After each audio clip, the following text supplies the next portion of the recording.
the ongoing Michael Sussman trial. Yeah. John Durham has accused him of lying to the FBI about the fact that he was working for Hillary Clinton. He had told the FBI that he wasn't working on behalf of any particular client. He was just approaching the FBI as a concerned citizen and presenting information that demonstrated some sort of cyber link between Donald Trump and Alpha Bank and this basically Kremlin to Trump connection.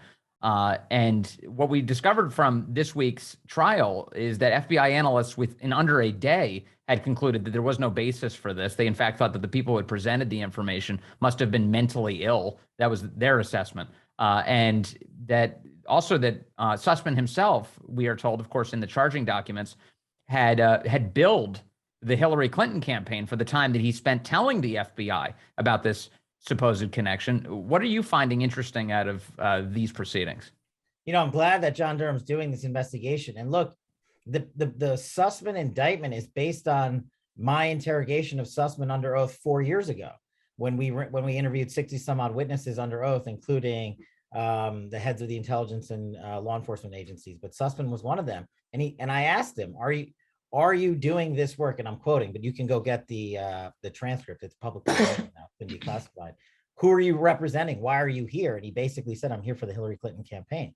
And John Durham has entered that exhibit into his prosecution case in chief this week in court. So to me, I've always known that when Michael Sussman said he wasn't there for a client, he was lying, or he lied to Congress. It's one or the other. And John Durham's gone ahead and charged him with lying to the FBI because he's brought in supplemental information that you cited, plus the text message that Sussman sent to James Baker the night before the meeting. That's the crux of the issue, where Sussman, in his own words, said, I'm coming as a patriot. I'm not coming on behalf of any client. So it's a paper case. For me as a former federal prosecutor, it's pretty hard, even with whatever you want to say about juries in DC and whatnot. You have one statement under oath to Congress, and you have a statement in a text message from the defendant who's charged. It's going to be tough to overcome that. By the way, in today's testimony, and we're recording this on Thursday, in today's testimony, you did have James Baker sitting there in court, and he said that he was 100% confident that Sussman told him in September of 2016 that he wasn't there for a client. That's going to be, we'll see what the jury does with this. This is a DC jury, but this is Baker saying, yeah, he definitely told me he wasn't there for a client. No, I mean, that's in the text message, but I think Sussman, if I understand correctly, his defense is that though he was working for the Clinton campaign, that he wasn't coming on behalf of the Clinton campaign. And so I think it's going to be tough to actually kind of prove that there was that link, that he was doing that on behalf of the Clinton campaign without like a paper trail for that.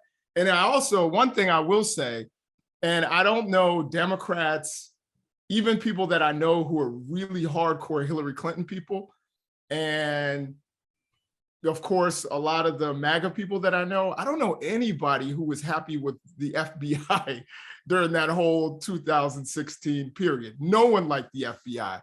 And a lot of people don't trust the FBI. So Sussman, I think his argument is the FBI was of course aware that I worked for Clinton. Like they weren't unaware of this.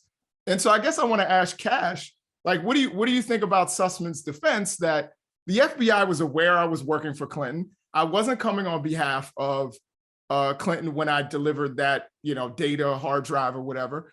And I think that it's going to be hard to draw that link in front of a jury, and particularly a jury that's not necessarily inclined to A, believe the FBI, and B, to, make links because they feel partisan one way or the other. I think Sussman needs to hire you, because that's the best, succinct defense that I've heard put out of Sussman. I'm serious. And look, before I was a federal prosecutor, I spent 8 years as a public defender down in Miami in federal and state court.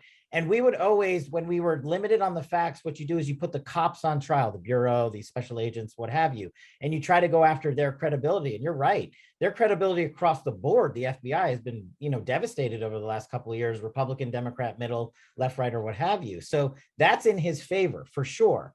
What's not in his favor, and one of the things I did during the Russiagate investigation was I told Devin, I was like, look, Follow the money. Money doesn't lie. And what's going to be some of the strongest information to supplement what we just talked about is the billing records from his law firm at the time that he was bringing this information to James Baker, the head counsel. They've introduced into evidence billing records that simultaneously show he's charging the clients for that information. And so it's going to be tough for them to sort of navigate around that, but it's a good defense to come in to say, well, we really can't trust the FBI. And by the way, I called my friend, James Baker, who's testified under oath and says Michael Sussman's still his friend. And I don't know if that helps him or hurts him in this case, but I see your point. And it's a pretty good defense for them to stand on. But I think Mark Elias didn't help them yesterday.